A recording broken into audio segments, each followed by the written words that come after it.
Hello friends, જો તમે જોઈ શકો છો કે હું ચપ્પાથી કાપી રહી છું.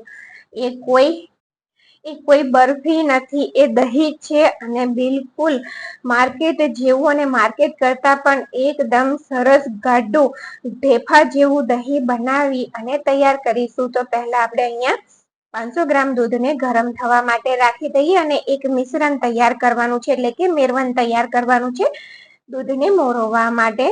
તો એક વાડકીમાં 1 ટેબલ સ્પૂન મોડું દહીં, તેને આ રીતે ચમચીથી સારી રીતે ભાગી અને એક સરખું કરી લેવાનું. મોડું દહીં હોવું જોઈએ, ખાટું ના હોવું જોઈએ. અને માત્ર તમે તેને 3 કલાકમાં જ દહીં બનાવી અને તૈયાર કરી દેશો. તો થોડું ગરમ દૂધ જે કરવા મૂક્યું છે તેમાંથી 1 ચમચા જેટલું ગરમ દૂધ લઈ અને આ મિશ્રણની અંદર મિક્સ કરી દેવાનું. સારી રીતે આપણે તેને બંને વસ્તુને મિક્સ કરી દેવાનું. ત્યાર પછીનો આપણું આ સિક્રેટ ઇન્ગ્રેડિયન્ટ જે માર્કેટનું દહીં હોય છે, આપણે લાવતા હોય છે તેના જેવું જ બનશે. તો તેની અંદર આ વસ્તુ ઉમેરાતી હોય છે. 1 ટેબલ સ્પૂન મિલ્ક પાવડર, જે 10 રૂપિયાના પાઉચમાં મળતા હોય છે, ડેરી વ્હાઇટનર જે કહેવાય છે તે જ લીધું છે. 1 ટેબલ સ્પૂન લેવાનું અને તેને પણ આ મિશ્રણની સાથે સારી રીતે મિક્સ કરવાનું. ગાંઠા ના રહે તે રીતે મિક્સ કરવાનું. અને અહીંયા દૂધ પણ સરસ રીતે ગરમ થઈ ગયું છે. તો દૂધને આપણે ઠંડુ કરવા ગેસ બંધ કરી અને તેને ઠંડુ કરવા માટે રાખીએ. ઠંડુ એટલે કે તેની અંદર આપણે આંગળી રાખી શકીએ ને તેટલું ઠંડુ હોવું જોઈએ. ત્યાર પછી અહીંયા જો થોડું મેં દહીં લીધું છે, જે વાસણમાં આપણે દહીંને મોરવવાનું હોય તે વાસણમાં આ રીતે દહીંને બધી બાજુ હાથ કે બ્રશની મદદથી તમારે લગાવી દેવાનું. અને અહીંયા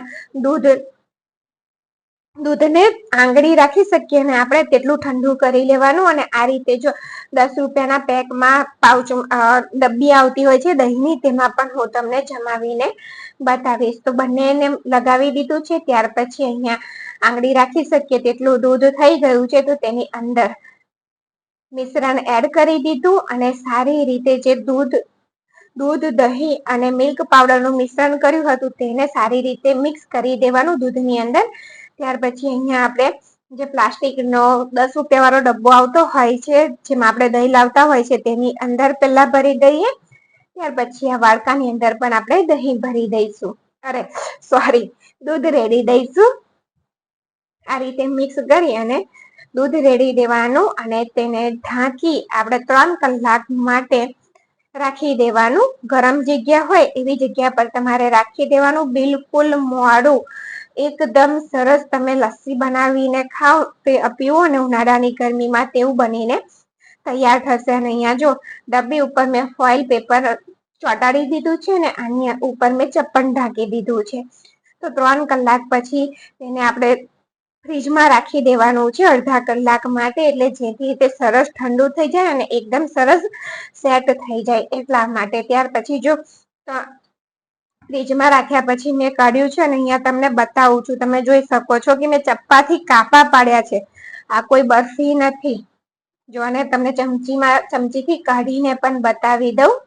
અહીંયા દહીં બિલકુલ ઘાપચું ઢેફું જે બને ને એવું બનીને તૈયાર થશે. ને તમે એકવાર જરૂરથી તેને ટ્રાય કરી જોજો. તમે માર્કેટનું દહીં પણ ભૂલી જશો ને તેટલું ટેસ્ટી દહીં બનીને તૈયાર થાય છે. અને આ જ રીતનું સેમ જામશે. આમાં તમે કોઈ પણ દૂધ લેશો ને, પાતળું દૂધ હશે ને તો પણ તમારે આ રીતનું દહીં તૈયાર થશે. અને તમારે શું કરવાનું કે પાતળું તમે દૂધ લો ને ગાયનું, તો તમારે મિલ્ક પાવડરની ક્વોન્ટિટી થોડી વધારી દેવાની. જો અહીંયા ડબ્બી વાળું પણ દહીં તમને બતાવું છું. આપણે માર્કેટથી આ જ રીતનું દહીં આવતું હોય છે. તો આ ગરમીમાં આ રીતે તમે ઘરે જ મોડું બિલકુલ એકદમ સરસ દહીં બનાવી અને તૈયાર કરી શકો.